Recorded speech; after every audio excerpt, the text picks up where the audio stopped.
You can see the full list in our release notes, and there's a QR code on the screen if you're having trouble finding those. But the things I'll talk about today are the bigger items. The first being version control and project migration, which are some quality of life improvements that we've put in. The option to suggest IFD locations, which again helps speed up and optimize the setup and the spatial distribution of the IFD depths in your project. Simpler climate change tools, which don't require the use of custom code anymore. Monte Carlo seed preservation, what that means and why you might want to use it. And some fixes and changes to the interpolation of extreme events between the 1 in 2000 and the PMP. Those are the things I'll be discussing today. All right, so version control. Anyone that's seen this screen on the right here telling you that your save file might not be compatible probably knows how frustrating that can be. So the good news is that going forward now, Storm Injector should be fully backwards compatible and you shouldn't get that again. And we've also added support for previous save versions all the way back to 1.18. So over sort of 20 versions ago, they should all now be able to be opened in in Attachment Sim 1.4.3 or onwards. So that's hopefully going to be a big help to people who don't have to go searching for older versions of Storm Injector in order to open an old project. Now, project migration, this is where often it's faster and easier to run Storm Injector on your local computer, particularly if you're using a rainfall runoff model that's spitting out a lot of files. It can be slow to do that over a server, but you might ultimately want your project and all those results to be stored on the server. Previously, that could cause problems, and when you open that project off the server in the future, it wouldn't link properly to those results. That hopefully has been solved now too. So if you move your ESI file, but you also move your WBNM files folder, for example, and keep those relative paths the same, when you reopen that version of Storm Injector, you should find that it all works automatically now in 1.3 onwards. So if you have any problems with that, or that doesn't prove to be the case for you, let me know and I'll have a look into it. So we've got a new option in button 3, which says suggest IFD locations, and there's two options there too. One is to suggest a certain number of locations near sub-areas. That's based on a clustering algorithm, which I'll talk about in a second. The other one is for a grid lat-long layout, and that's recognizing the underlying sort of resolution of the BOM IFD data, which I think is at a 0.025 degree grid layout. So you can see here that it dynamically populates these options. So for this test case, if you wanted to go all the way down to 0.025, it would come up with 16 IFD locations. That's probably a bit too many, so you could get 6 based on a half a 0.05 degree spacing, for example. The case study of what that might look like is these two screenshots. These both have 6 IFD locations. The one on the top left is a grid layout. You can see it's in a grid, and the bottom right is this clustering algorithm, which basically tries to, if you nominate 6, it will try to work out locations where each of those 6 are closest to a similar number of sub-area centroids. So that's useful. You can see in the top left example that even though we've got 6 IFD locations, number 2 and number 5 actually are they're not in the catchment, and there's very few sub-areas that are closest to them. But in the bottom right, you can see that all those 6 IFD locations, have a similar number of sub-areas associated with them. So that can be a decent way of doing it. You probably want to keep your IFD locations to sort of 10 or less before, you can start to get things start to get quite complex, and you end up with big modeling files and things like that. So this is a way of sort of helping users to optimize the spatial distribution of IFD in their projects without having to spend too much time going through it. So that's new in 1.4.3. Climate change, I might show this in the software itself. If I can find taskbars gone missing, see if I can.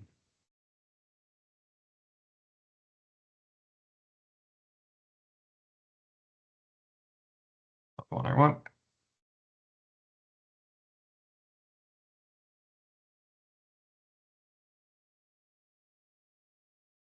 Stop sharing for just 1 second. Hold on a second. There we go.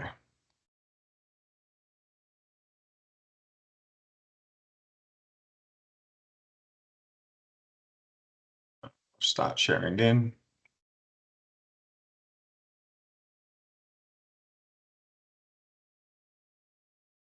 Okay, so this is just a simple example. But previously with climate change, we import this this temperature forecast from the data hub, and it was a matter of either manually creating custom events in Storm Injector or right-clicking on these to help you create the custom events here. So this, for example, a 1.8 degree temperature forecast for the 1% rare temporal patterns, you would get sort of climate change code like that. And you still can do that if you wish, but we've also created this tab here called climate change. And this allows you to customize your climate change in here, and then you can use the normal checkboxes. So if we turn on climate change adjustments with a SSP of 2.6 using the midpoint for the temperature projections, near term, midterm, or long term, or individual decades in here. So if we say midterm, for example, and if we go back to here and we go to the checkboxes, we can see a hint pop up that's now saying we have climate change adjustments in place. There's going to be an increase of 11.9 to 13.5% of rainfall increases based on a 1.4 degree temperature increase, and it's also giving us the initial and continuing loss changes there. So, and we can see that there's a prefix that's been automatically applied, and you can turn that off here with this create prefix button or modify it as needed. But if you now create the storms with those approaches, you can see here that in the storms that are created, we've got these depth adjustments, and you can see more hints on how they've been calculated here, continuing loss adjustments, initial loss adjustments, and all those things are automatically inputted there. This also works in Monte Carlo. So if we go back to no climate change adjustment, just do a quick example because Monte Carlo is a bit quicker to do a live. If we do no climate change example, you can see here it says no climate change adjustment there. And pick our model, which is just a natural basic sample file from WBNM, and run 3,000 of those storms in the background. And then we can do sort of a, let's call it a near-term scenario as well. Turn on climate change for the near term. And now we can see the climate change hint is here. If we click on that, it'll take us to that tab so we can edit it. And then again, run the model.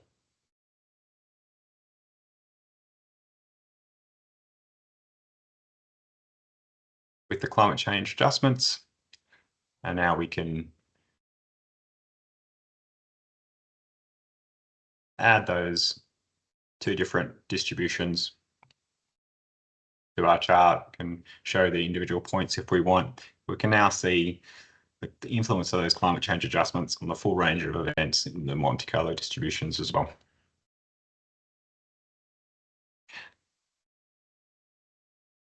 So that's a quick overview of this new climate change tab and how that can make the climate change adjustments easier. We really wanted to really embed this in Storm Injector because it is becoming such an important part of what people are doing with the software. I go back to the PowerPoint.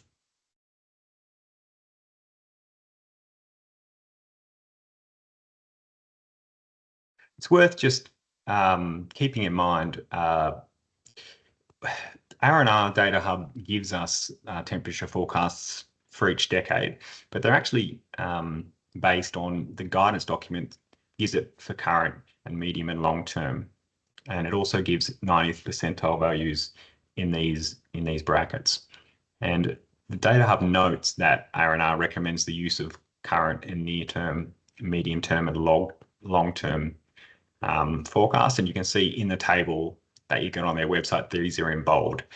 So we also recommend using those current, medium, and near terms. And the benefit of doing that in Storm Injector is that it gives you access to also to those 90th percentile values if you want to do some sensitivity testing. If you pick specific decades outside of those 3 climate scenarios, then you'll only be able to work off the median values because that's all the Data Hub is giving us at the moment. Okay, so moving on to updates in the Monte Carlo seeds. So as many of you would know, Monte Carlo has a stochastic component. In our testing, it's roughly sort of 1 to 2% standard deviation. If you run Monte Carlo over and over and over again with different random numbers each time, that's the sort of variation you get. We actually have a HWRS paper coming up in November where we're looking at the variation in Monte Carlo results between RORB and Storm Injector, because Storm Injector uses a sort of a liner best fit approach, and this does have the effect of reducing those variations a bit. The figure on the right is displaying 1% AEP estimates for a case study. The box and whisker plot is shown there for the ensemble approach. The individual temporal patterns are shown as blue crosses.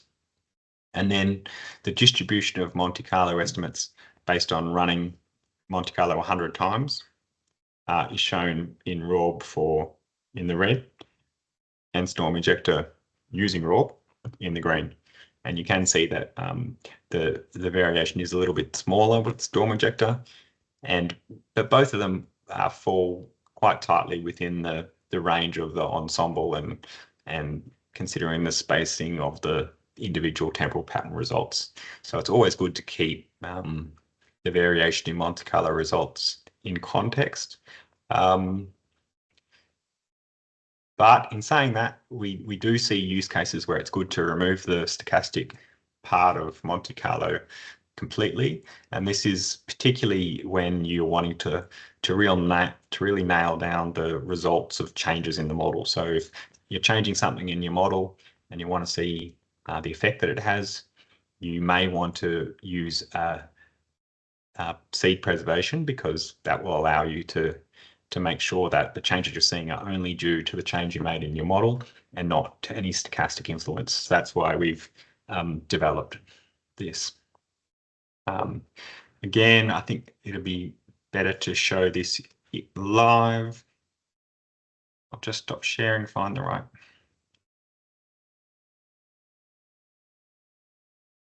Okay, restart the sharing. Okay, so this is just an example, and I might just swap over to here as well. So basically, it's 3 versions of the same WBNM file. In the pre-development case, it's just a single node. It's just pre-development. We've got 0% impervious for this subcatchment 1. Then we increase it to 80% impervious in the post-development case. And then there's a on-site detention structure, which is added in the OSD example. And this is actually a WBNM sample file as well. So when we run this in Storm Injector, the pre-development case is done first. And so you can see that uses an independent stochastic seed.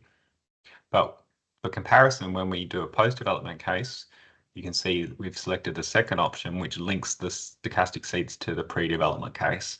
So there is no stochastic influence. And then same for the OSD, it also links stochastic seeds. So then when we look at our results, this has just got the 3 different distributions shown here. And so you can see the pre-development case here in blue flows at the lower end, the post-development case in green. As you'd expect, they're much higher due to the increased imperviousness, and then the on-site detention case in orange. So you can see for like the 5% and 2% cases, that on-site detention is quite effective in bringing down those peak flows to the pre-development levels, but it's less effective in the more frequent events and the more extreme events. So that's just gives you an example of how you can use Monte Carlo but not have to worry about the stochastic influence by preserving the seeds and comparing the results of multiple scenarios.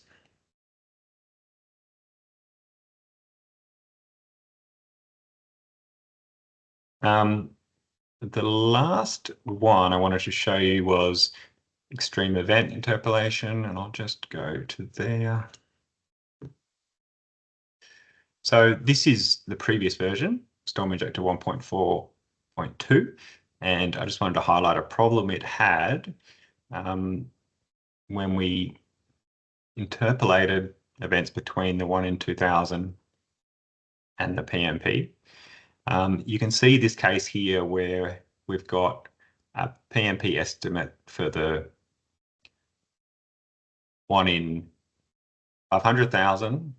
It's actually higher than the PMP, and we've got that can happen. The R&R interpolation methods that we're given, they sometimes break down in certain situations when the ratio between this S-gap and SGC goes out of normal bounds. So what we've done is we've updated that in version 1.4.3, and I can try and find the fixed version. Knows which one it is. Not you, I'll close you.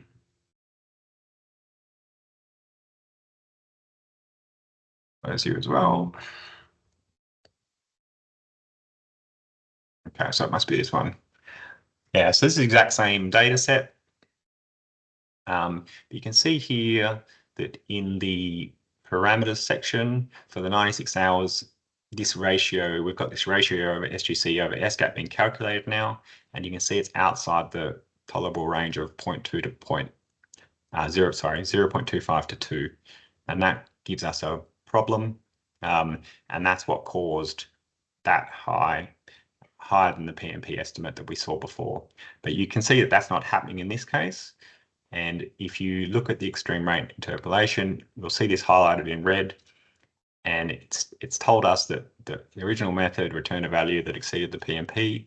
So instead of using that method for that data point, we've interpolated between the 1 in a million and the PMP in a log normal scale.